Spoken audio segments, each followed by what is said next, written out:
So hello guys, in this video I will show you how to use personal meeting ID when scheduling a meeting on Zoom.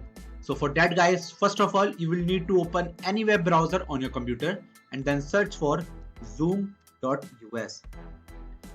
Right away after getting on their website, the first thing you guys will need to do is log into your account on this top right section. After that, you guys can be able to see an option which is known as My Account. Now just select this option and you guys will get on the profile page. After that, on your left guys, you can see there are a bunch of options and one of these options you have to choose, and that is this settings option. After selecting it, you guys will get on this page. Now you have to scroll down a little bit further down, and now guys you can see the section which is called schedule meetings. Now again scroll down a little bit and now you can see this option right here which is called use personal meeting ID when scheduling a meeting.